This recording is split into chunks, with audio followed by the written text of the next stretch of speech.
Hello friends. आरो यारो समीक्षा अधिकारी का प्रैक्टिस सेट देखते हैं। आज महत्वपूर्ण क्वेश्चन हैं सभी इसमें।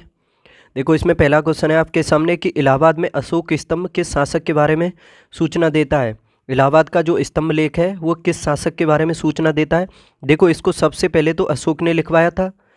उसके बाद इस पर समुद्रगुप्त ने अपनी विजयों का उल्लेख किया। उसके बाद जहांगीर ने भी इस पर अपना जो राज्याभिषेक किया था उसके बारे में जानकारी लिखवाई। तो समझ सकते हो जो इलाहाबाद का स्तंभ लेख है ये 3 राजाओं से संबंधित है। पहला अशोक से, दूसरा समुद्रगुप्त से और तीसरा जहांगीर से। पहले ये कौशाम्बी में था, कौशाम्बी से अकबर के द्वारा इसको इलाहाबाद में स्थानांतरित किया गया। तो समझ सकते हो अकबर का भी संबंध हो गया इससे, तो 4 राजाओं की भी कह सकते हो इससे। देखो, ऑप्शन में समुद्रगुप्त दिया है तो ऑप्शन डी सही हो जाएगा। इसका समुद्रगुप्त के बारे में ये जानकारी देता है। देखो, चंद्रगुप्त मौर्य ये मुगल उसके मौर्य वंश के संस्थापक थे। जो गिरनार पर्वत पर सुदर्शन झील है उसका निर्माण भी इन्होंने ही करवाया था और पहले चक्रवर्तन सम्राट भी इन्हीं को कहा जाता है। संलेखन संथारा करके इन्होंने श्रवणबेलगोला में अपने प्राण त्याग दिए थे, सभी को पता होगा इसके बारे में। स्कंदगुप्त भी काफ़ी फेमस हो जाता है ये।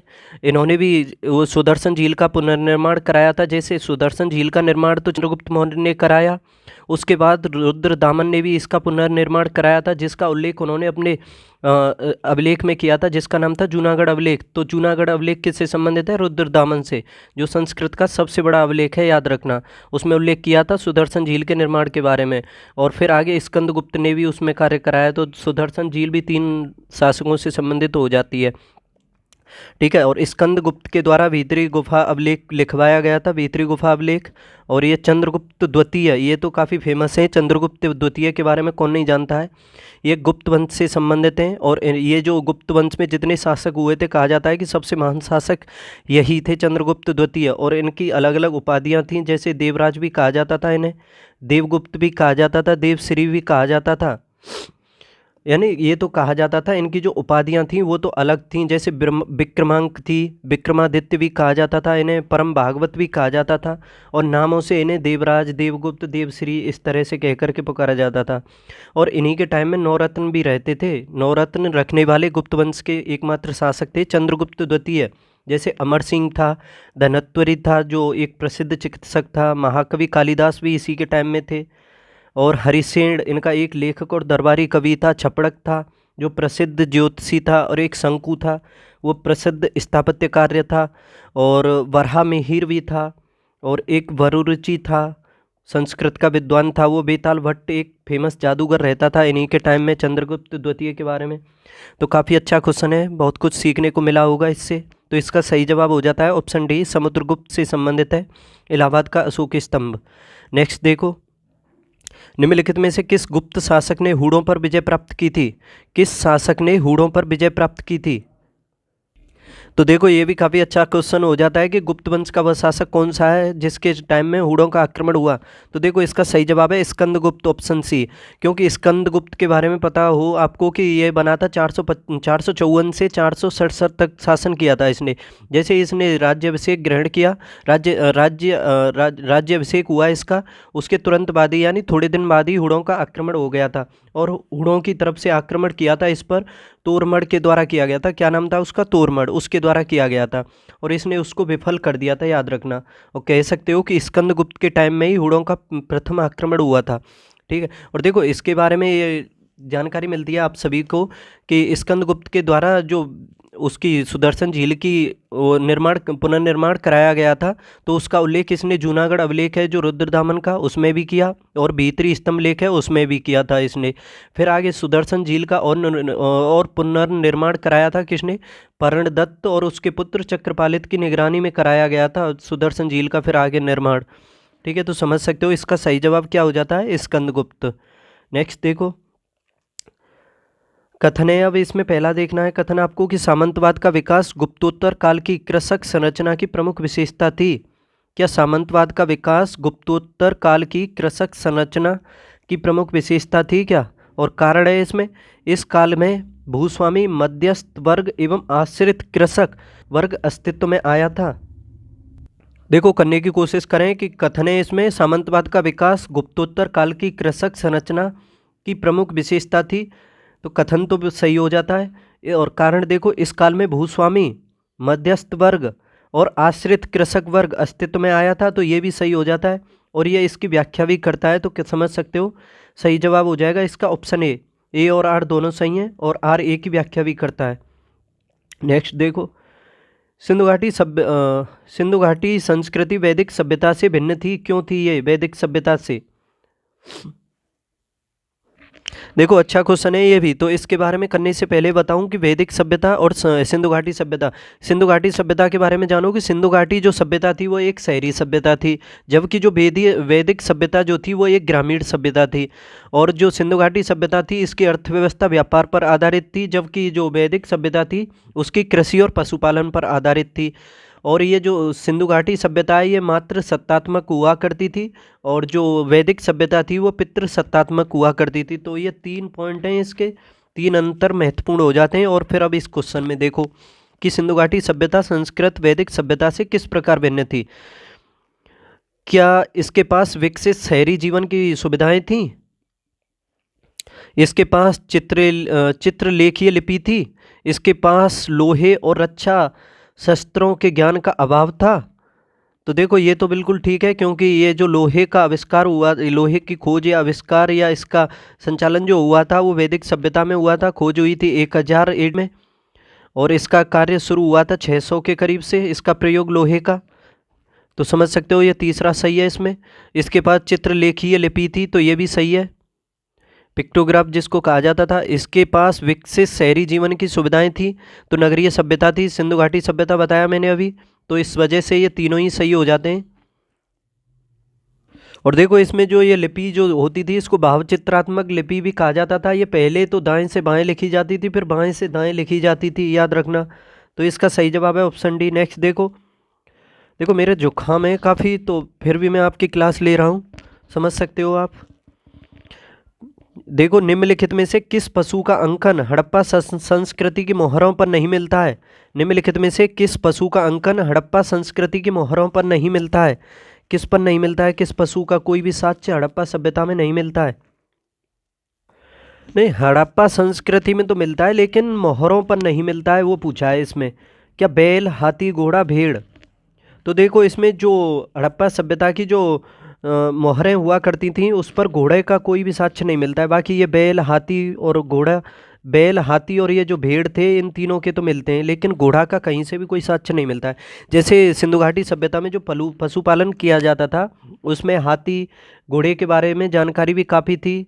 लोथल से आप सभी को पता होगा घोड़े की अस्थियाँ, और सुरकोटदा से हाथी के साक्ष्य मिले हैं, बैल के भी साक्ष्य मिले हैं।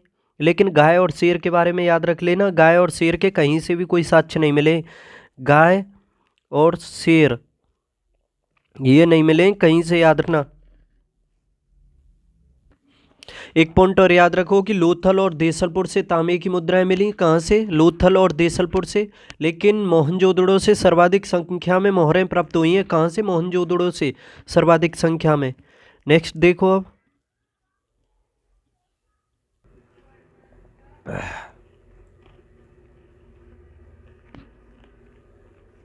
एक सेकंड, काफ़ी जुकाम है मुझे, बहुत दिक्कत है। अब ये क्वेश्चन देखो कि किस शासक के शासन काल में उपनिषदों को फारसी भाषा में अनुवादित किया गया? किस शासक के, जो कौन सा मुगल वंश का शासक था जिसके टाइम में उपनिषदों का फारसी में अनुवाद किया गया? देखो अकबर के टाइम में काफ़ी ग्रंथों का फारसी भाषा में अनुवाद किया गया था। जैसे राजतरंगिणी का भी किया गया, भगवत गीता का भी, अथर्ववेद का भी किया गया, पंचतंत्र का भी, महाभारत रामायण का भी अकबर के टाइम में किया गया फारसी भाषा में। लेकिन ये जो उपनिषद हैं इनका अनुवाद किया गया था फारसी भाषा में शाहजहाँ के शासनकाल में, और इसका कार्य कराया था दारा शिकोह ने, जो शाहजहाँ का बेटा था। सभी को पता होगा दारा इसके शाहजहाँ के 4 बेटे थे। एक था दारा शिकोह जो सबसे बड़ा था, मुराद बख्श था, शाह शुजा था और औरंगजेब था। ये 4 पुत्र थे शाहजहाँ के। तो शाहजहाँ के टाइम में ही दारा शिकोह के द्वारा उपनिषदों का फारसी भाषा में अनुवाद कराया गया था, याद रखना। और देखो उपनिषदों का जो अनुवाद किया था और कराया था दारा शिकोह ने, उसको नाम दिया गया था सिर्र-ए-अकबर। क्या नाम दिया गया था? सिर्र-ए-अकबर। तो समझ सकते हो इसका सही जवाब हो जाता है ऑप्शन बी, शाहजहाँ। और औरंगजेब, जिंदा पीर औरंगजेब को ही कहा जाता था, याद रखना, काफ़ी कट्टर था ये। जहांगीर भी काफ़ी फेमस था, अकबर भी। और जहांगीर के टाइम में ही आया था विलियम हॉकिंस, 1608 में जो आया था जहांगीर के टाइम में ही। ठीक है, नेक्स्ट देखो, खालसा पंथ के संस्थापक कौन थे? खालसा पंथ जो था उसकी स्थापना किसके द्वारा, यानी किसके, कौन था इसका संस्थापक? देखो, सिखों में 10 गुरु हुए थे, आप सभी को पता होगा। सबसे पहले हुए थे नानक देव, उसके बाद लहना या अंगद देव हुए थे, तीसरे हुए थे गुरु अमरदास, चौथे हुए थे गुरु रामदास, पांचवें हुए थे अर्जुन देव, और छठवें हुए थे गुरु गोविंद सिंह, सातवें हुए थे हरराय, और आठवें हुए थे गुरु हरिकिशन, और सातवें हुए थे तेग बहादुर, और सबसे अंतिम हुए थे गुरु गोविंद सिंह। तो गुरु गोविंद सिंह के द्वारा ही खालसा पंथ की स्थापना की गई थी, याद रखना। खालसा पंथ की कब? 1699 में पंजाब के आनंदपुर में की थी इन्होंने इसकी स्थापना, खालसा पंथ की, याद रखना। और एक बाहुल नामक त्योहार है, उसको मनाने की भी इन्होंने ही शुरुआत की थी। ठीक है, इनके द्वारा 4 किलों का भी निर्माण कराया गया था गुरु गोविंद सिंह के द्वारा। एक था लोहगढ़ का किला, पंजाब में ही बनाए थे ये चारों। एक फतेहगढ़ का किला, एक आनंदगढ़ का, और एक केसगढ़ का किला। ठीक है, और इन्होंने ही जो सिख धर्म हुआ करता है उसमें 5 केस यानी रखने अनिवार्य कर दिए थे।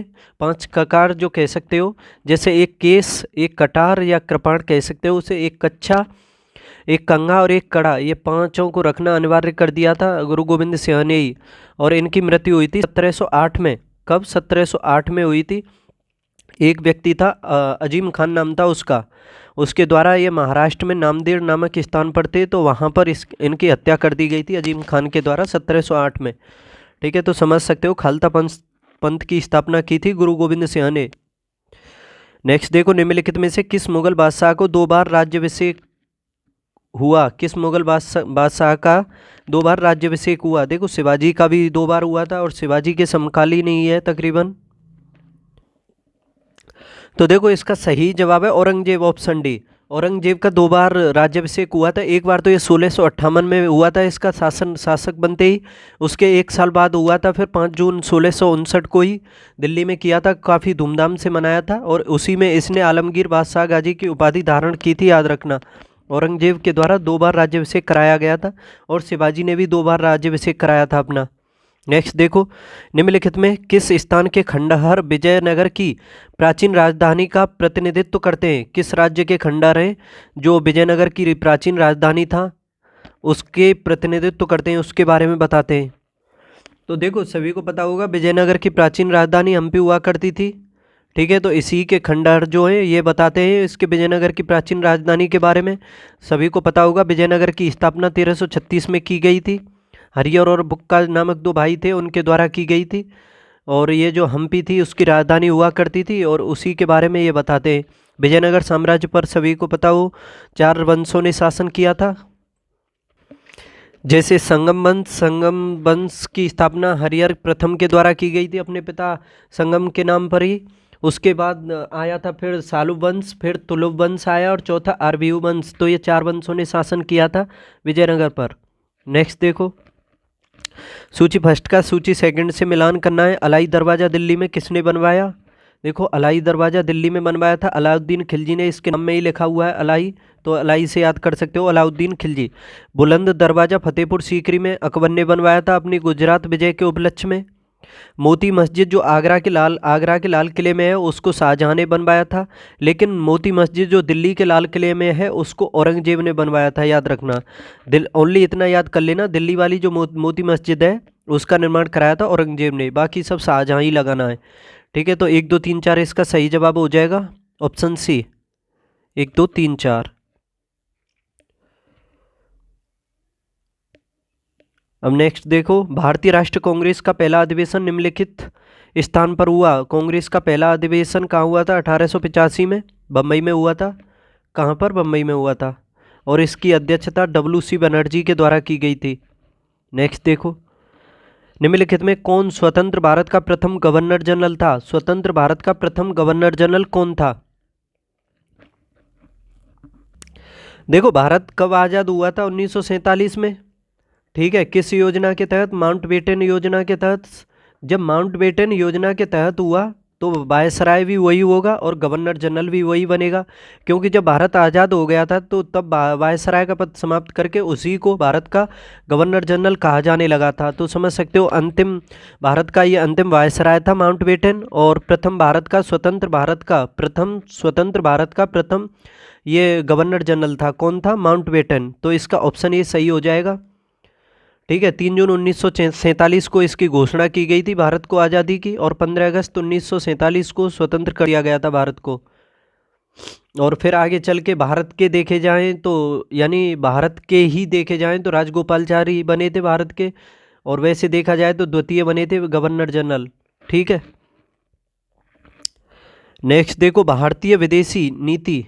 भारतीय विदेश नीति जो तटस्थता पर आधारित थी को प्रारंभ किया गया। भारतीय विदेश नीति को कब प्रारंभ किया गया और किसने प्रारंभ किया? तटस्थता से समझ पा रहे होंगे, गुट निरपेक्ष, यानी किसी गुट में नहीं जाना, अपने आप को सभी से अलग रखना। तो ये नीति कब की गई थी? 1961 में। 1961 में। और इसमें जो दिए हुए हैं ऑप्शन में से देखना है, जवाहरलाल नेहरू। जवाहरलाल नेहरू ही इससे संबंधित है, तो इसका सही जवाब ऑप्शन ए ही हो जाएगा, जवाहरलाल नेहरू। ऑप्शन ए सही है इसका। नेक्स्ट देखो अब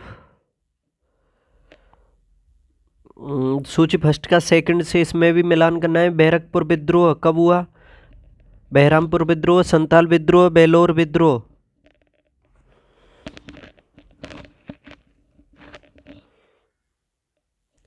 चलो देखो करने की कोशिश करते हैं। बैरकपुर विद्रोह कब हुआ था? ये नवंबर में हुआ था और 1857 में हुआ था। तो एक का तो दो हो जाएगा। बहरामपुर विद्रोह ये भी काफ़ी फेमस था। बहरामपुर विद्रोह हुआ था फरवरी 1806 में। और संथाल विद्रोह तो ये तो काफ़ी फेमस है, 1855-56 में हुआ। और बेलोर विद्रोह कब हुआ? सॉरी यार गलती हो गई, एक सेकंड गलती हो गई, दोबारा सही करो इसे। देखो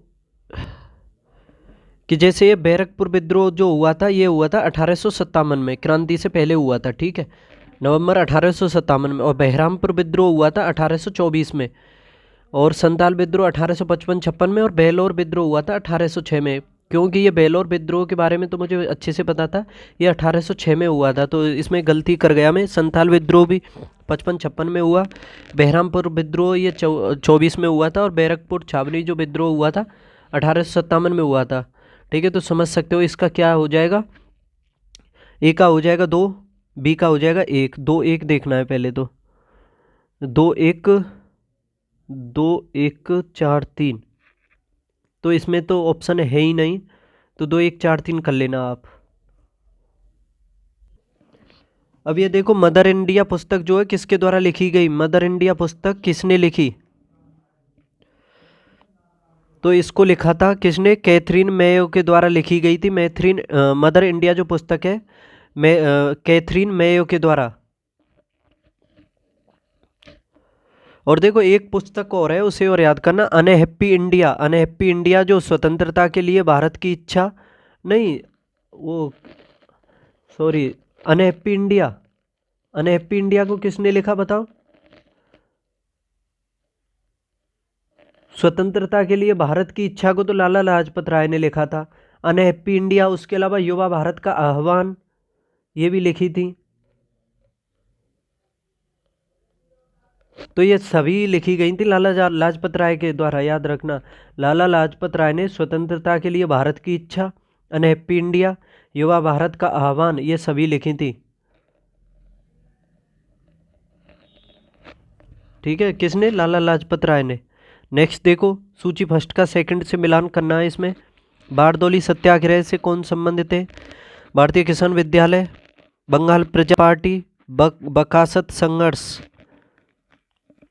देखो इसमें पहला है बारदौली सत्याग्रह। तो इसकी ये जो किया गया था, बारदौली सत्याग्रह किया गया था 1928 में। बारदौली नामक एक जगह है गुजरात में, वहाँ पर किया गया था। ठीक है, बारदौली सत्याग्रह बारदौली गुजरात में किया गया था। पहले तो इसमें 4 भाई थे, जैसे कल्याण जी मेहता, कुंवर जी मेहता, और एक और थे दयाल जी मेहता और केशव गणेश जी। तो इन चारों ने किया था, लेकिन आगे चल के फिर इसमें सरदार वल्लभ भाई पटेल ने इसकी कमान संभाली थी। और याद रखना बारदौली सत्याग्रह या आंदोलन जो था उसी में सरदार पटेल को सरदार की उपाधि दी गई थी महिलाओं के द्वारा, याद रखना। और भारतीय किसान विद्यालय ये संबंधित है एनजी रंगा से। किससे? एनजी रंगा से। एनजी रंगा। ए का 4 हो जाएगा, बी का 4 हो जाएगा, ए का 2। बंगाल प्रजा पार्टी, बंगाल प्रजा पार्टी, बंगाल प्रजा पार्टी की 1937 में स्थापना की गई थी। और किसने की थी? फजलुल हक। फजलुल हक इससे संबंधित है, बंगाल प्रजा पार्टी से। और बकासत संघर्ष ये स्वामी श्रद्धानंद सरस्वती से। ठीक है, तो इसका हो जाएगा ए का 2, बी का 4, सी का 3, 2 4 3 1। तो ऑप्शन बी इसका सही है। नेक्स्ट देखते हैं। अब ये देखो, भांखड़ा नागल एक संयुक्त परियोजना है। किस किस राज्य से संबंधित है भांखड़ा नागल जो परियोजना है? बताओ। देखो दोस्तों, मेरे जुकाम काफ़ी हो रहा है, काफ़ी दिक्कत हो रही है पढ़ाने में, लेकिन फिर भी मैं आपकी क्लास कंप्लीट करूँगा। चैनल को सब्सक्राइब कर लो आपको अगर महत्वपूर्ण क्वेश्चन लग रहे हों तो। देखो, भांखड़ा नागल परियोजना किस किस से संबंधित है, तो इसके बारे में बता दूं, ये पंजाब से भी संबंधित है, हरियाणा, राजस्थान, इन सभी राज्यों से संबंधित है। ऑप्शन देख लो, पंजाब, हरियाणा, राजस्थान, इसका सही जवाब हो जाएगा ऑप्शन ए। और ये सतलज नदी पर है। किस पर? सतलज नदी पर। और इस पर जो गुरुत्वीय बांध है उसकी ऊंचाई है तकरीबन 226 मीटर के करीब ये ऊंचा है भांखड़ा नागल बांध। और इसकी लंबाई भी काफ़ी है, 518-20 मीटर के करीब इसकी लंबाई है। तो काफ़ी महत्वपूर्ण परियोजना है भांखड़ा नागल परियोजना, जो है सतलज नदी पर है। और इससे जो लाभान्वित राज्य हैं पंजाब, हरियाणा और राजस्थान है। नेक्स्ट देखो, चोराबरी ग्लेशियर स्थित है। चोराबरी ग्लेशियर कहाँ स्थित है?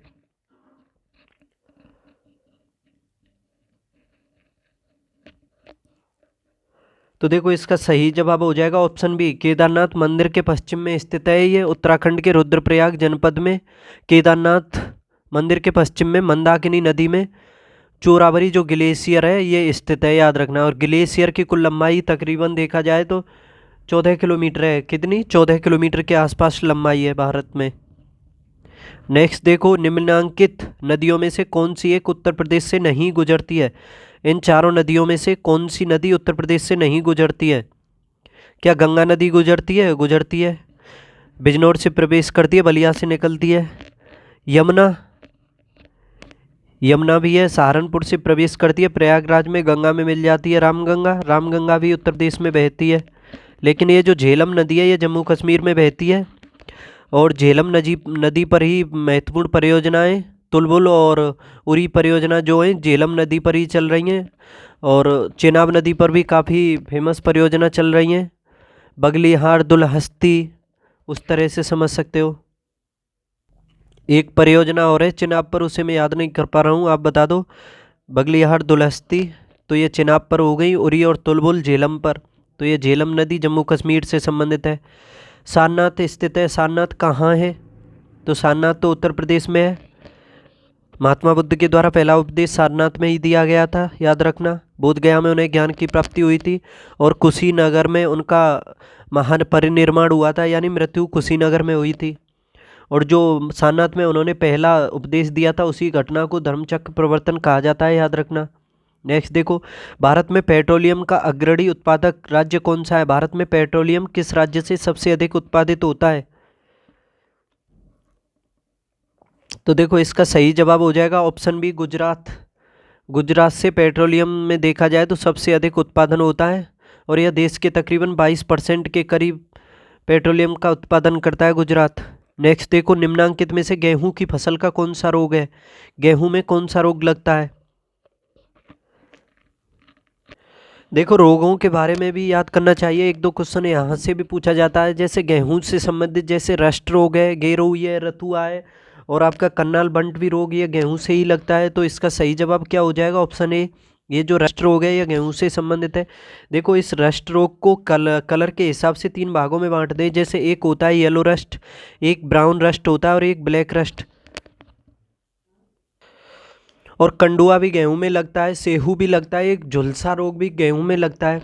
और देखो, ये जो टिक्का रोग है ये मूंगफली का है, यानी ऐसे कह सकते हो मूंगफली का टिक्का रोग, याद हो जाएगा। और एक रेड रॉट रोग भी है, वो गन्ने में लगता है। किस में? रेड रॉट गन्ने में। और ब्लास्ट या झोंका या फिर खैरा एक रोग और है, खैरा। देखो एक रोग है ब्लास्ट या झोंका कहते हैं उसे, और एक खैरा है वो धान से संबंधित है। ब्लास्ट या झोंका तो धान से है और खैरा रोग भी धान से है, तो काफ़ी इंपॉर्टेंट हो जाते हैं ये। गेहूं से लगने वाला इन चारों में से है रस्ट रोग। नेक्स्ट देखो, वर्ष 2028 में ओलंपिक खेलों का आयोजन कहाँ किया जाएगा? 2028 में ओलंपिक खेल कहाँ किए जाएंगे? तो ये लॉस एंजल्स में किए जाएंगे, अमेरिका में। कहाँ? लॉस एंजल्स में। तो ऑप्शन सी सही हो जाएगा इसका। नेक्स्ट देखो, निम्नलिखित राज्यों में से कौन एक अभ्रक का उत्पादन नहीं करता है? अभ्रक का उत्पादन इन चारों में से कौन सा नहीं करता है? तो देखो इसका सही जवाब है ऑप्शन बी, मध्य प्रदेश में अभ्रक का उत्पादन नहीं किया जाता है, याद रखना। इसके अलावा झारखंड, राजस्थान, आंध्र प्रदेश, इन तीनों से अभ्रक का काफ़ी मात्रा में उत्पादन किया जाता है। और अभ्रक के उत्पादन तथा भंडार की दृष्टि से देखा जाए तो भारत में कौन सा राज्य है? तो ये आंध्र प्रदेश जो है काफ़ी अधिक मात्रा में अभ्रक का उत्पादन करता है। इसके अलावा राजस्थान भी काफ़ी करता है। और देखा जाए तो उस पूरे विश्व में भारत 80%, तकरीबन 80% अभ्रक का उत्पादन भारत में किया जाता है, याद रखना। निम्नलिखित में से कौन सा एक युग्म सुमेलित नहीं है? कौन सा सुमेलित नहीं है? खार्तूम क्या नील नदी पर है? बर्लिन, इस्मी, न्यूयॉर्क, हडसन, सिडनी, सेन। देखो खार्तूम नील नदी से संबंधित है, बर्लिन इस्मी नदी से। इस्मी नहीं है, ये गलत टाइप होगा, स्प्री होगा। इस्मी तो मैंने पहली बार सुना है ना, स्प्री। न्यूयॉर्क ये हडसन नदी से, और सिडनी ये सेन नहीं, ये एक डार्लिंग नदी है। देखो मरे और डार्लिंग ऑस्ट्रेलिया की नदी है, लेकिन ये जो डार्लिंग नदी है वो सिडनी से संबंधित है, यानी सिडनी जो है डार्लिंग नदी के किनारे स्थित है, याद रखना। तो इसका सही जवाब हो जाएगा ऑप्शन डी। निम्नलिखित में कौन सी सर्वाधिक गहरी महासागरीय गर्त है? प्रशांत महासागर में है सबसे गहरी गर्त कौन सी है इसमें? तकरीबन उसकी गहराई है 11,000 किलोमीटर के, 11,000 मीटर के आसपास ही मान लो, 11,033-34 मीटर के करीब गहराई है उसकी। और ये गर्त है मेरियाना गर्त। मेरियाना गर्त या फिर इसे चैलेंजर गर्त भी कहा जाता है। ठीक है, मेरियाना गर्त हो या फिर चैलेंजर गर्त लिखा हुआ हो तो इसी को सही करना। और ये प्रशांत महासागर में पड़ती है, विश्व की सबसे गहरी गर्त है। भारत की निम्न झीलों में से कौन सी असम में अवस्थित है? कौन सी झील है इन चारों में जो असम में स्थित है?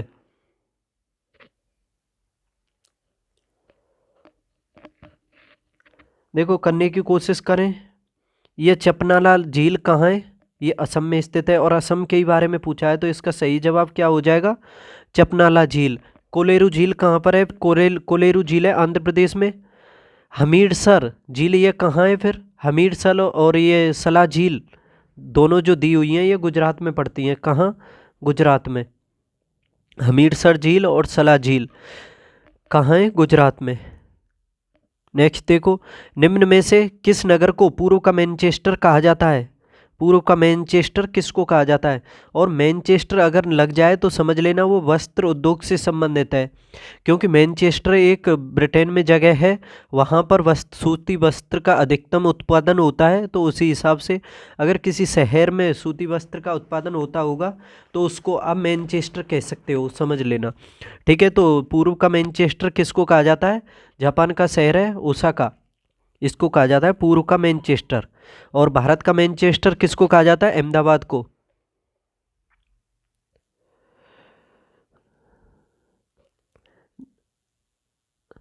निम्नलिखित में से भारत की मिट्टियों में से कपास की खेती के लिए कौन सी सर्वाधिक उपयुक्त है? तो देखो रेगुर या काली मिट्टी जो है इसमें सबसे अधिक कपास का उत्पादन किया जाता है, और यही सबसे अनुकूल है कपास के उत्पादन के लिए। और इसे एक नाम से और जाना जाता है चन्नोजम, यानी उष्णकटिबंधीय चन्नोजम भी कहा जाता है इसी को।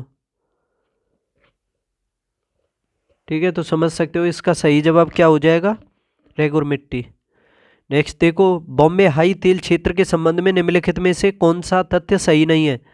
बॉम्बे हाई, पहला है इसमें बॉम्बे हाई तेल क्षेत्र मुंबई के तट से 60 किलोमीटर की दूरी पर स्थित है क्या? देखो मुझे यही गलत लग रहा है, क्योंकि इसमें फिक्स दी हुई है किलोमीटर 60, लेकिन ये इतना तो नहीं है, ये तो दूरी है थोड़ी इसकी ज़्यादा, तकरीबन 150-60 किलोमीटर के करीब है मुंबई से। और इसकी खोज किसने की थी? कब की थी, चलो किसके की किसने, तो ये मुझे भी नहीं पता है। तकरीबन 1965 में हुई थी। और सबसे पहला तेल कुआं वर्ष 1974 में खोदा गया था। कब खोदा गया था? 1974-75 में।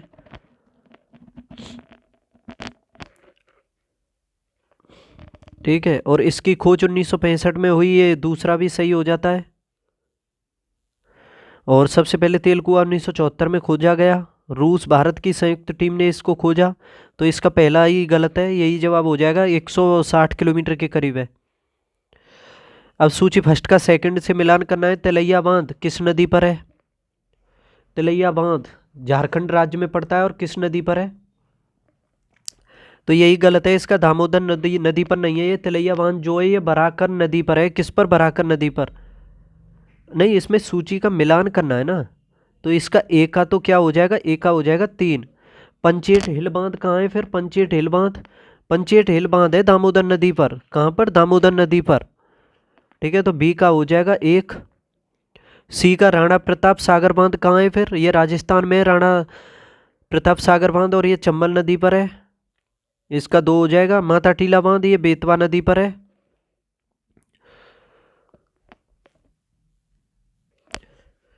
दोस्तों मेरी तबीयत ज़्यादा ख़राब है तो दिक्कत हो रही है पढ़ाने में। मैं अब क्वेश्चन को तेज़ी से करने की कोशिश करूँगा। देखो, ए का हो जाएगा 3 तिलैया बांध बराकर पर।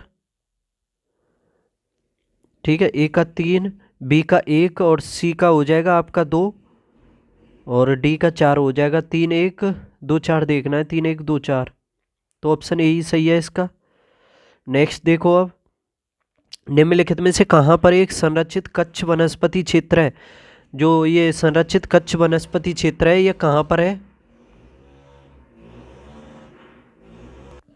देखो, तो इसके बारे में बताऊं कि एक भारतीय वन अधिनियम है 1927 का। भारतीय वन अधिनियम कब का है? 1927 का। इसी के भारतीय वन अधिनियम के तहत ही गोवा में देखा जाए तो 178 हेक्टेयर में फैला है क्षेत्र कच्छ वनस्पति का, उसी को एक संरक्षित क्षेत्र घोषित किया गया है। 178 हेक्टेयर में फैला है गोवा में। ठीक है, तो गोवा के क्षेत्र का जो कच्छ वनस्पति का क्षेत्र है उसको संरक्षित क्षेत्र घोषित किया गया है। और ये जो कच्छ वनस्पति यानी फिर इसे मैंग्रोव भी कह सकते हो, मैंग्रोव को ही कहते हैं कच्छ वनस्पति, ये उष्ण एवं उपोष्ण कटिबंधीय क्षेत्रों में समुद्र तट के लवणीय जल में उगने वाले वन होते हैं। यानी समुद्र तट पर जो लवणीय जल होता है उसमें उगने वाले ये वन होते हैं।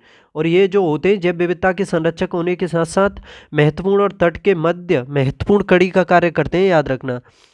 कैसे समझाऊं कि जैव विविधता के तो संरक्षक होते ही हैं ये, उसके साथ साथ समुद्र के तट के मध्य जो महत्वपूर्ण यानी समुद्र और तट के जो मध्य महत्वपूर्ण कड़ी होती है उसका कार्य करते हैं ये, और तीव्र लहरों से भी तट की रक्षा करते हैं। ठीक है, तो इसका सही जवाब क्या हो जाएगा? Option C. Indian Institute of Ecology and Environment अवस्थित है। कहाँ है Indian Institute of Ecology and Environment? ये कहाँ स्थित है? तो ये नई दिल्ली में स्थित है। ऑप्शन बी इसका सही हो जाएगा। और इसकी स्थापना 1980 में की गई थी। कब? 1980 में भारत सरकार द्वारा की गई थी, याद रखना। नेक्स्ट देखो, अब इसमें क्या करना है आपको, इसमें देखना है, एक सेकंड, जो सुमेलित नहीं है राष्ट्रीय उद्यान वो देखना है। बांदीपुर राष्ट्रीय उद्यान कहाँ है? कर्नाटक में है, बिल्कुल ठीक है। राजाजी उत्तराखंड में, ये भी ठीक है। सिमलीपाल उड़ीसा में, लेकिन पिन घाटी ये जम्मू कश्मीर में नहीं है। तो ये पिन घाटी कहाँ है फिर? हिमाचल प्रदेश में है। कहाँ पर? हिमाचल प्रदेश में। यही गलत हो जाता है इसका। ये लाहौल और एक स्पीति जिला है। लाहौल और स्पीति जो जिले हैं हिमाचल प्रदेश के उसमें फैला है, याद रखना। और 1987 में राष्ट्रीय उद्यान ये घोषित किया गया था, पिन घाटी जो है। ठीक है, इसका यही जवाब हो जाता है। नेक्स्ट देखो, समुद्री राष्ट्रीय पार्क अवस्थित है। समुद्री राष्ट्रीय पार्क कहाँ अवस्थित है? ये गुजरात में स्थित है और कच्छ की खाड़ी में स्थित है, याद रखना। कहाँ पर? कच्छ की खाड़ी में, गुजरात में। और तकरीबन 162 वर्ग किलोमीटर में फैला हुआ है ये। तो इसका सही जवाब क्या हो जाएगा? ऑप्शन ए, कच्छ की खाड़ी में। एक व्यक्ति एक संवेदनशील तराजू पर खड़ा है। यदि वह गहरी सांस अंदर लेता है तो तराजू की रीडिंग पर क्या असर होगा? एक व्यक्ति एक संवेदनशील तराजू पर खड़ा है, यदि वह गहरी सांस अंदर लेता है तो तराजू की रीडिंग पर क्या असर होगा? क्या बढ़ेगी, घटेगी, या बढ़ेगी, घटेगी, या वायुमंडलीय दबाव पर निर्भर रहेगी? रीडिंग पर कोई प्रभाव नहीं होगा। तो देखो इसका सही जवाब क्या हो जाएगा, इसका सही जवाब हो जाएगा ऑप्शन सी। देखो व्यक्ति चाहे कितनी भी संवेदनशील तराजू पर खड़ा हो, लेकिन वो सांस लेता है तो सांस से तो कोई असर नहीं होगा उसकी रीडिंग पर, ना वो पड़े घटेगी ना बढ़ेगी। तो समझ सकते हो कोई भी प्रभाव नहीं होगा। तो इसका सही जवाब हो जाएगा ऑप्शन सी। नेक्स्ट देखो, किसी टीवी सेट को चलाने के लिए रिमोट नियंत्रण इकाई द्वारा निम्नलिखित में से किसका प्रयोग किया जाता है। टीवी सेट को चलाने के लिए रिमोट नियंत्रण इकाई द्वारा निम्नलिखित में से किसका, कौन सी तरंगें हैं जिसका प्रयोग किया जाता है। तो इसका सही जवाब क्या हो जाएगा, ऑप्शन बी हो जाएगा इसका सही जवाब। तो इसका सही जवाब हो जाएगा ऑप्शन बी, रेडियो तरंगों का। लेकिन देखो टीवी वैसे तो सामान्यतः रिमोट नियंत्रण इकाइयों में जैसे देखा होगा अवरक्त विकिरण का प्रयोग करते हैं, लेकिन कुछ में रेडियो तरंगों का भी प्रयोग करते हैं, याद रखना। और अवरक्त एक विद्युत चुम्बकीय विकिरण है। क्या है, अवरक्त जो होता है एक विद्युत चुम्बकीय विकिरण होता है। तो इसका सही जवाब हो जाएगा रेडियो तरंगों का। नेक्स्ट देखो, एक मकान में दो बल्बों में से एक दूसरे से अधिक रोशनी देता है, चमकदार है, इन दोनों में से किस बल्ब में उच्चतर अवरोधक है। दो बल्ब लगे हुए हैं, उनमें से एक दूसरे से अधिक रोशनी देता है, चमकदार भी है, और इन दोनों में से किस बल्ब उच्चतर अवरोधक है, किस बल्ब में उच्चतर अवरोधक है। देखो ये तो सिंपल क्वेश्चन है। किसी काम को करने के लिए अगर अवरोध कम होगा तो वो ज़्यादा काम अच्छा होगा, और अवरोध अधिक होगा तो वो काम बेकार ही होगा। तो समझ सकते हो जिसमें रोशनी कम होगी तो उसी में तो अवरोध अधिक होगा। तो मंद रोशनी वाले बल्ब में अवरोधक जो होता है उच्चतर होता है। तो ऑप्शन ए ही सही है इसका। जेट विमान नीचे के स्ट्रेटोस्फीयर में बड़ी सरलता और आसानी से उड़ता है, इसकी क्या निर्दिष्ट व्याख्या हो सकती है। जो निचला स्ट्रेटोस्फीयर यानी समताप मंडल का निचला भाग जो होता है उसमें जो वायुयान है बड़ी आसानी से उड़ता है, इसकी क्या निर्दिष्ट व्याख्या हो सकती है। देखो इसमें पहला है, क्या नीचे के स्ट्रेटोस्फीयर में बादल और पानी की वाष्प नहीं होती है। दूसरा है, इसमें नीचे के स्ट्रेटोस्फीयर में लंबी रूपी हवाएं नहीं होती हैं। और उक्त व्याख्या में कौन सा या कौन से सही हैं। तो देखो पहले तो एक चीज़ जान लो कि स्ट्रेटोस्फीयर में कोई मौसमी घटनाएं नहीं होती हैं। जब मौसमी घटनाएं नहीं होंगी तो बादल और पानी वाष्प नहीं होते, और वहाँ पर कोई ये हवाएं भी नहीं होंगी। तो ये दोनों ही सही हो जाएंगे, ऑप्शन सी। नेक्स्ट देखो, ट्रैफिक सिग्नल में लाल प्रकाश प्रयुक्त होता है, क्यों होता है लाल प्रकाश जो होता है। सबसे कम प्रकीर्णन होता है इसका, इस वजह से प्रयोग होता है। और बैंगनी का सबसे अधिक होता है, क्योंकि प्रकीर्णन कम होगा तो दूर से दिखाई देगी। ठीक है, तो उसका ये महत्वपूर्ण कारण है। और इसमें देखना है आपको कि ट्रैफिक सिग्नल में लाल प्रकाश प्रयुक्त होता है क्योंकि, ऑप्शन के अकॉर्डिंग बताना है, क्योंकि इसकी तरंग दैर्घ्य सर्वाधिक होती है। ठीक है, सबसे अधिक तरंग दैर्घ्य किसकी होती है, लाल कलर की। यही सही हो जाएगा इसका ऑप्शन है। और इसका प्रकीर्णन भी काफ़ी कम होता है। खारे पानी को शुद्ध पानी में परिवर्तित करने की प्रक्रिया को क्या कहते हैं। खारे पानी को शुद्ध पानी में परिवर्तित करने की प्रक्रिया को क्या कहते हैं। तो देखो इसका सही जवाब है ऑप्शन डी, उत्क्रम परासरण कहते हैं। खारे पानी को अगर शुद्ध पानी में बदलोगे तो उसको उत्क्रम परासरण विधि कहा जाता है, याद रखना।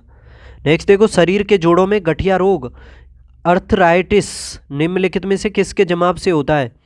जो शरीर के जोड़ होते हैं उसमें जो गठिया रोग होता है, इसको अर्थराइटिस भी कहा जाता है, किसके जमाव हो जाने की वजह से होता है।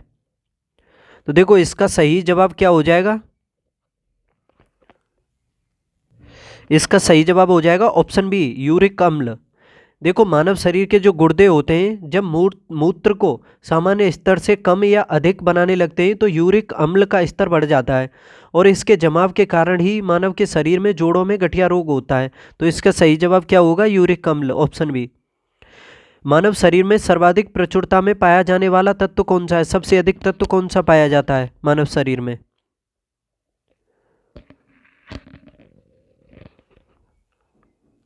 देखो इन चारों में से देखा जाए तो सबसे अधिक पाया जाता है ऑक्सीजन। वैसे भी सबसे अधिक तत्व जो है मानव शरीर में ऑक्सीजन ही पाया जाता है, तकरीबन 65% के आसपास पाया जाता है मानव शरीर में। ठीक है, और प्राणवायु भी कहा जाता है इसको। और वायुमंडल में देखा जाए तो ऑक्सीजन तकरीबन 20-21% के करीब पाया जाता है। नाइट्रोजन सबसे अधिक पाया जाता है। ब्रह्मांड में हाइड्रोजन पाया जाता है। सीरिया के गृह युद्ध में रासायनिक हथियार का प्रयोग हुआ था। सीरिया के गृह युद्ध में रासायनिक हथियार का प्रयोग हुआ था, इनमें से कौन सा रसायन प्रयुक्त हुआ?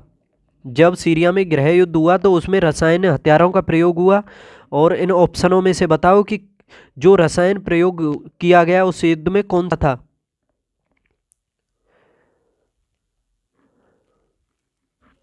बताओ। तो देखो इसमें ऑप्शन में तो दिया नहीं है, लेकिन ऑप्शन डी करके उसे सही कर लेना। उसका नाम था सरीन गैस। क्या था? सरीन गैस। इस रसायन का प्रयोग किया गया था उसमें सीरिया में गृह युद्ध में। नेक्स्ट देखो, निम्नलिखित में से कौन सा रसायन कृत्रिम वर्षा में प्रयोग होता है? कृत्रिम वर्षा के लिए महत्वपूर्ण कौन सा है? तो देखो सिल्वर आयोडाइड का प्रयोग होता है किसमें? कृत्रिम वर्षा कराने के लिए सिल्वर आयोडाइड का।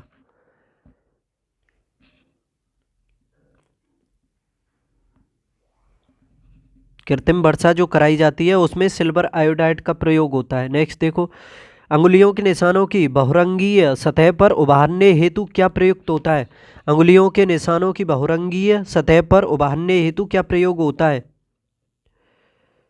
Question number 46। तो देखो इसका सही जवाब है ऑप्शन डी, फ्लोरोसेंट पाउडर जो है उंगलियों के निशानों की बहुरंगीय सतह उभारने के लिए प्रयोग होता है फ्लोरोसेंट पाउडर का। लिक्विड पेट्रोलियम गैस यानी एलपीजी के मुख्य अवयव क्या हैं? लिक्विड पेट्रोलियम गैस यानी जो घरों में गैस सिलेंडर यूज जो होता है उसमें कौन सी गैस भरी होती है मुख्य रूप से? देखो उसमें मुख्य रूप से तो प्रोपेन और ब्यूटेन होते हैं, लेकिन उसके अलावा ऑप्शन में तीसरी गैस भी दी हुई है तो वो भी बतानी है। तो इसका सही जवाब हो जाएगा ऑप्शन सी, इथेन भी होता है इसमें। प्रोपेन और ब्यूटेन तो होती ही है, इसके अलावा इथेन भी होता है। और जो सीएनजी जो होती है, सीएनजी जो गाड़ियों में यूज होती है उसमें मुख्य रूप से मीथेन होती है, याद रखना।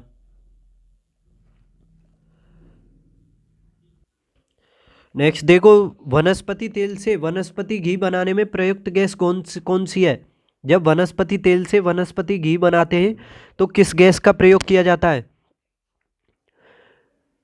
तो देखो इसमें किया जाता है हाइड्रोजन गैस का। किसका? हाइड्रोजन का। जब वनस्पति तेल से वनस्पति घी बनाते हैं, ब्रह्मांड में सबसे अधिक यही पाई जाती है, याद रखना।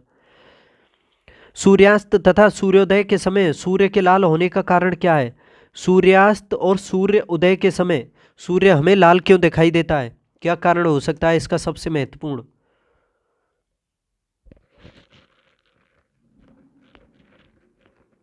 तो देखो सबसे महत्वपूर्ण कारण होता है प्रकाश का प्रकीर्णन। प्रकाश के प्रकीर्णन की वजह से ही हमें सूर्यास्त के समय और सूर्योदय के समय सूर्य जो है हमें लाल दिखाई देता है, याद रखना। और ये प्रकाश का पूर्ण आंतरिक जो परावर्तन है इससे क्या संबंधित है?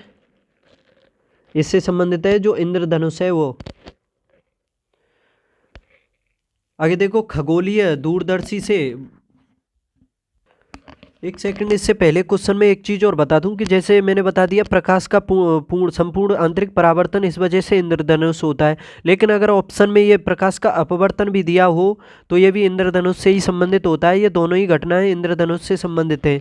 ठीक है, तो आगे देखो, अब खगोलीय दूरदर्शी से बना प्रतिबिंब होता है। खगोलीय दूरदर्शी से बना प्रतिबिंब कैसा होता है? खगोलीय दूरदर्शी से बना प्रतिबिंब, तो देखो ये काल्पनिक और कैसा होता है? काल्पनिक होता है और बड़ा होता है, याद रखना। काल्पनिक और बड़ा खगोलीय दूरदर्शी से बना प्रतिबिंब होता है। डोकलाम पठार किस देश का भाग है? डोकलाम पठार जो है, डोकलाम पठार किसका है? तो ये भूटान का भाग है, याद रखना, भूटान का। दूरसंचार के लिए प्रयुक्त तरंगे हैं। दूरसंचार में किन तरंगों का प्रयोग किया जाता है? तो देखो दूरसंचार में किया जाता है सूक्ष्म तरंगों का प्रयोग। किनका? सूक्ष्म तरंगों का।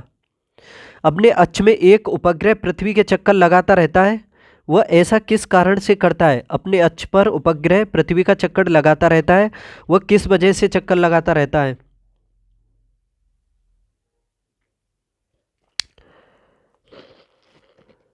तो देखो इसका सही जवाब हो जाएगा ऑप्शन बी, केंद्राभिमुखी जो बल होता है उसकी वजह से उपग्रह उपग्रह जो है पृथ्वी के चक्कर लगाता रहता है, केंद्राभिमुखी बल की वजह से, याद रखना। एक वस्तु दो समांतर समतल दर्पणों के बीच रखी जाती है, बने प्रतिबिंबों की संख्या कितनी होगी? जब कोई वस्तु दो समांतर समतल दर्पणों के मध्य रखी जाती है तो प्रतिबिंबों की संख्या बताना है आपको, कितनी होगी? याद रखना इस ऑप्शन में तो है नहीं, लेकिन वो अनंत होती है, डी लगा लो, उसे अनंत होगी। नेक्स्ट देखो, सोनार में उपयोग किया जाता है, किन तरंगों का प्रयोग किया जाता है सोनार में? सोनार का प्रयोग पता है? नौ संचालकों के द्वारा किया जाता है, नौसेना में 9 संचालकों के द्वारा सोनार का प्रयोग किया जाता है। और महासागर में डूबी हुई वस्तु की स्थिति जानने के लिए, यानी समुद्र में जो वस्तु कितनी डूबी है उसकी जानकारी करने के लिए सोनार का प्रयोग किया जाता है। और इनमें किन तरंगों का प्रयोग किया जाता है? तो इसमें प्रयोग किया जाता है पराश्रव्य तरंगों का। किन का? पराश्रव्य तरंगों का, क्योंकि ये तरंगें जो होती हैं वस्तु से टकरा करके वापस आती हैं, जिससे वस्तु की स्थिति का पता लगता है। याद रखना पराश्रव्य तरंगों का। देखो दोस्तों, क्वेश्चन अच्छे लग रहे हो तो चैनल को सब्सक्राइब कर दो, लाइक शेयर भी कर दो, और सभी को अच्छे से समझो। मेरी तबीयत खराब है, फिर भी मैं आपके लिए अच्छे अच्छे क्वेश्चन लाया हूँ। देखो आगे क्वेश्चन नंबर 56 है, साख पत्र प्रस्तुत करना होता है। साख पत्र जो है प्रस्तुत करना होता है, किसके द्वारा ये जो साख पत्र है प्रस्तुत किया जाता है?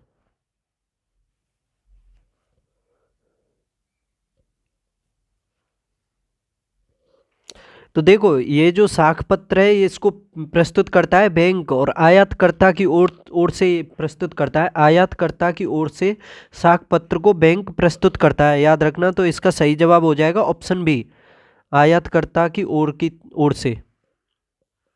नेक्स्ट देखो, भारत में ट्रेजरी बिल बेचे जाते हैं। ट्रेजरी बिल जो है भारत में बेचे जाते हैं, किसके द्वारा बेचे जाते हैं?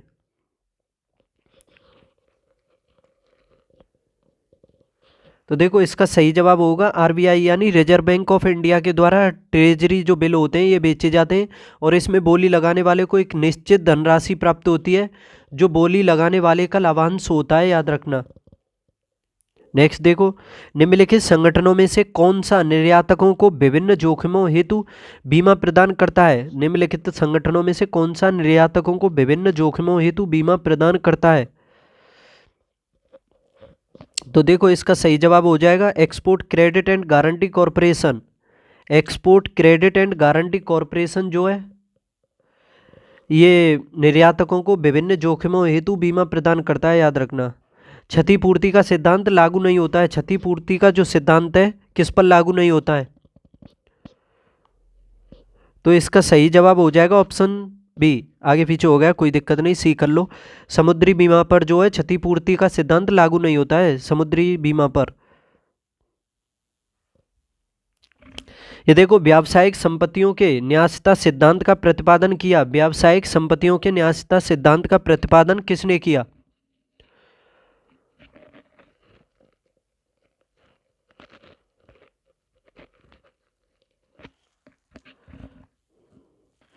तो याद रखना इसका सही जवाब है महात्मा गांधी ने व्यावसायिक संपत्तियों के न्यायता सिद्धांत का प्रतिपादन किया था, महात्मा गांधी ने।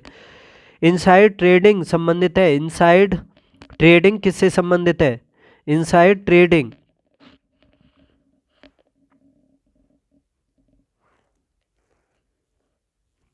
देखो इनसाइड ट्रेडिंग का संबंध है शेयर बाजार से। किससे? शेयर बाजार से। जो इनसाइड ट्रेडिंग होती है ये शेयर बाजार में सिक्योरिटी को खरीदने और बेचने से संबंधित होती है, और इसकी सूचना आम लोगों में प्रकाशित नहीं होती है। याद रखना। एगमार्क एक्ट भारत में कब लागू किया गया? एगमार्क एक्ट जो है भारत में कब लागू किया गया? स्टार वाला क्वेश्चन है, लगा लेना इसे। एगमार्क एक्ट भारत में कब लागू किया गया? तो इसको लागू किया गया था 1937 में। कब? 1937 में।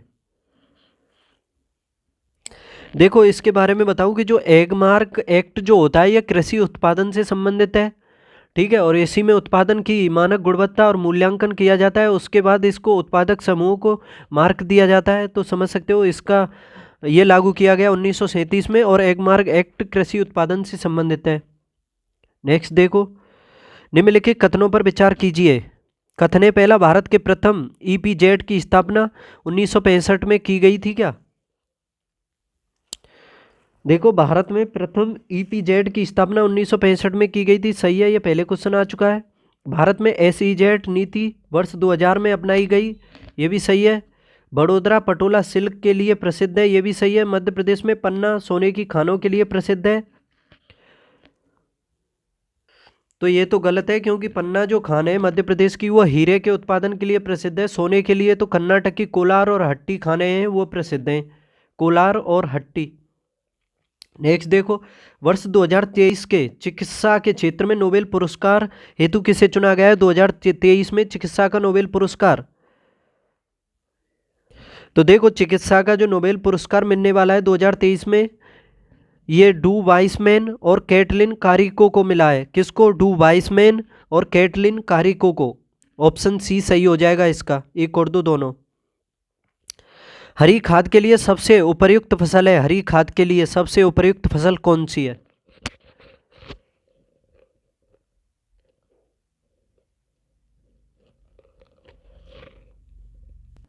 देखो, इनमें देखा जाए तो ये सनई जो फसल है हरी खाद के लिए सबसे उपयुक्त मानी जाती है। जैसे और भी हैं, ढैंचा भी है, उड़द भी है, मूंग भी है, लोबिया भी है, ये सभी हरी खाद के लिए उपयुक्त मानी जाती हैं, क्योंकि इन्हें जोत दिया जाता है और मृदा में मिला दिया जाता है, और फिर ये आगे चल के जीवों द्वारा विच्छेदित होकर के मृदा में हुमस और पौधों के पोषक तत्वों की मात्रा में वृद्धि करती हैं।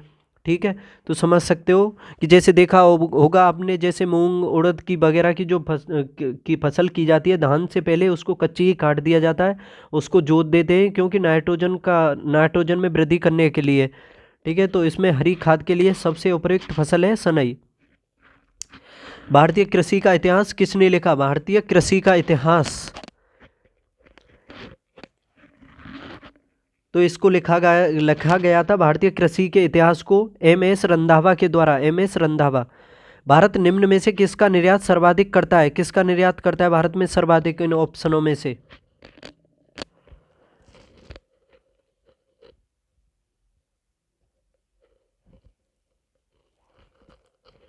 तो देखो, इसका सही जवाब हो जाएगा ऑप्शन बी, अभियांत्रिकी माल जो है भारत इसका सर्वाधिक उत्पादन वो करता है, निर्यात। इसके अलावा मशीनरी, परिवहन और आपका लोहा, ये सभी इन सभी में आते हैं। रत्न और आभूषणों का भी करता है भारत, सिलाई वस्त्रों का भी करता है, तो इनमें से समझ सकते हो अभियांत्रिकी माल का सबसे अधिक निर्यात करता है भारत। नेक्स्ट देखो, केंद्रीय शुष्क भूमि कृषि अनुसंधान संस्थान यानी CRIDA अवस्थित है, कहाँ पर है? केंद्रीय शुष्क भूमि कृषि अनुसंधान संस्थान, तो यह हैदराबाद में है। कहाँ पर? हैदराबाद में। और central institute for research on buffactology कहाँ पर है? ये हिसार में है। National bureau of plant genetic resources, ये नई दिल्ली में है। नेक्स्ट देखो, माही सुगंधा किस फसल की प्रजाति है? माही सुगंधा, अच्छी है ये, अच्छा क्वेश्चन है। माही सुगंधा, तो याद रखना ये धान की है, धान की फसल है, धान की महत्वपूर्ण प्रजाति है ये जो माही सुगंधा है। किसकी? धान की। इसके अलावा साकेत, गोविंद, कावेरी, सरजू और जया, पूसा 33 और भी किस्में हैं इसकी, याद रखना। तो माही सुगंधा जो है धान की है। राष्ट्रपति द्रौपदी मुर्मू ने किस स्थान पर महात्मा गांधी की 12 फीट ऊंची प्रतिमा और गांधी वाटिका का अनावरण 4 सितंबर 2023 को किया? महात्मा गांधी की 12 फीट ऊंची प्रतिमा और गांधी वाटिका का अनावरण 4 सितंबर 2023 को कहां पर किया गया है? महात्मा गांधी की का अनावरण द्रौपदी मुर्मू जो राष्ट्रपति हैं उनके द्वारा, तो ये किया गया है नई दिल्ली में। कहां पर? नई दिल्ली में, याद रखना, नई दिल्ली में गांधी वाटिका का अनावरण किया गया है। 12 फीट ऊंची प्रतिमा और गांधी वाटिका का। तो इस तरह से दोस्तों इसमें 70 ही GS के क्वेश्चन है कंप्लीट। कैसे लगे सभी? एक बार देखो, 2 बार देखो, अच्छे से समझ लो इन्हें, काफ़ी कुछ फ़ायदा होगा आपके एग्जाम में इन सभी से। और भी इसी तरह से प्रैक्टिस सेट लाता रहूँगा। चैनल को सब्सक्राइब कर लो, लाइक शेयर कर दो, दोस्तों के बीच भी भेज दो। फिर मिलते हैं अगले प्रैक्टिस सेट में। बाय।